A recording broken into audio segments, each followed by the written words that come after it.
pour ñëw uy suñu oote bii nga xam ne parquet bi moo ko def comme ni ngeen ko xamee nag charte réew mi notamment l'article 11 du code de procédure pénale dafa am lu mu teg ci ndodd procureur de la république mooy bu ay xew-xew amee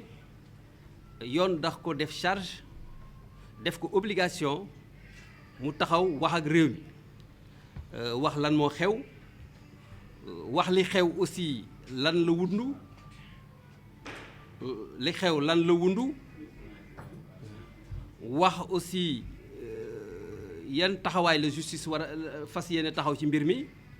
lan lañ defagum ak fan lañ jëm donc c'est sur le fondement de cet article 11 que lañ taxaw oote di leen gërëm di leen sant bi ngeen ñëwee uyu ñu pour ñu mën à travers vous wax ak population yi nga xam ne comme ni ñu koy waxee ci tubaab au nom desquels nous agissons li xew nag ñëpp dégg nañ ko peut-être par les médias grâce à vous am na ku fi yàlla jëlee ku tudd François Mancabou waaw maa ngi ci profité nag au nom de la justice au nom de la famille judiciaire comme suñu aada ni mu ko may ak li ko diine santaane ñaanal ki fi jóge di jaale waa këram et puis ñaan yàlla aussi njaboot bi mu fi bàyyi yàlla teg ci loxo boppam liñ ci mën a wax nag ci dossier François Mancabou mooy dafa doon nit koo xam ne ñu ngi ko jàppoon dans le cadre bi enquête bi sûreté urbaine di woon def si vous vous rappelez il y a quelques semaines mooy des faits d'actes de terrorisme et d'atteinte à la sûreté de l'État mooy ñi nga xam ne dañu leen topp parce que dañoo yaakaar ne dañoo ay affaire terrorisme la ñu doon def te bëggoon nañ peut-être suuxal autorité état bi ñun nag bi ñu defee enquête yi ba enquête bi sori lii ñuy wax développement enquête bi conduiroon na mujjoon na bañ dem jàpp ku ñuy tuddee François Mancabou moom nag bi ñu koy jàpp ci enquête bi li mu wane woon ak li nga xam ne enquête bi maye nañu wax ko dañoo yaakaaroon ne moom bokk na ci force li ñuy wax force spéciale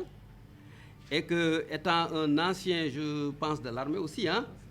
et que moom tâche am c'était des actes d'harcèlement et d'attaque moom la jagloon loon pour di ko def force de sécurité yi pour mën leen di peut-être divertir ou bien peut-être mën a tax aussi duñ jël en charge correctement la défense de l'ordre public si dans le cadre des manifestations qui avaient été effectivement envisagées bi ñu demee këram nag ba fekk ko fa yàlla def na fekk nañ ko mu fekk ak fetel bu ñuy ooyee type Walter calibre 22 fekk nañ fa aussi ay balles yàlla def na aussi enquête bi wane na ne waruloon téye fetal waruloon téye munition parce que amuloon autorisation de port d'arme waaw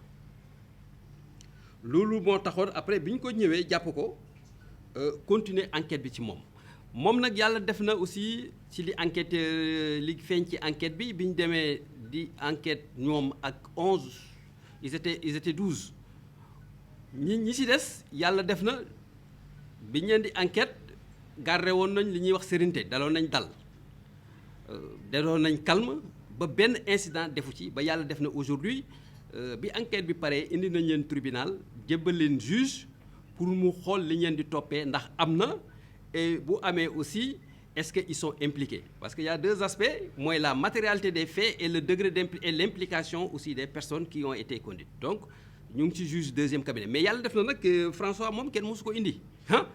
parce que état de santé mayu ko woon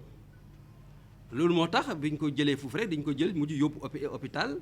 interne ko foofu pour toppatoo ay wërgu yaram li xew nag mooy mënuloon ñëw parce que dafa gaañu woon d'après information man yi ñu ma jox procureur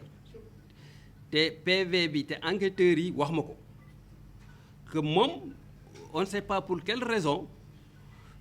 xamuñ lan moo tax gàcce la angoisse la remords la je ne sais pas vraiment pas kenn mënu ko wax fu mu toll nii parce que enquête bi biñ tijji loolu moo ko war a élucider xëy na mu tëb di mbëkk miir di mbëkk grille et te moom rek moo ko fa def parce que ñi ci des dara dalu leen bi mu ko fa defee nag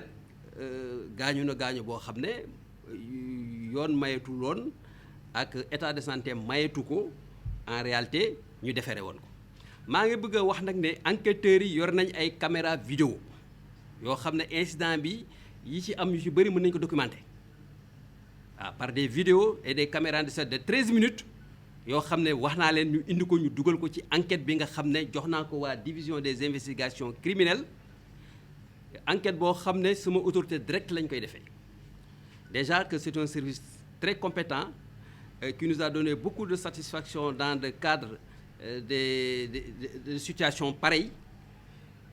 mais en plus c'est une enquête qui sera conduite sous l'autorité directe du procureur de la République afin qu'on puisse savoir xam lan mooy cause exacte décès François Mancabou lépp lu ci yoon war a def dinañ ko def taxawaay biñ ci waroon am dinañ ko ci def et que d'ores et déjà je peux vous dire en rapport avec l'ordre des médecins une autopsie a déjà été ordonnée donc mbokk yi lu laa leen bëggoon leen wax di leen gërëm di leen sant ci seen taxawaay et puis di leen remercier di leen souhaiter une très bonne soirée merci beaucoup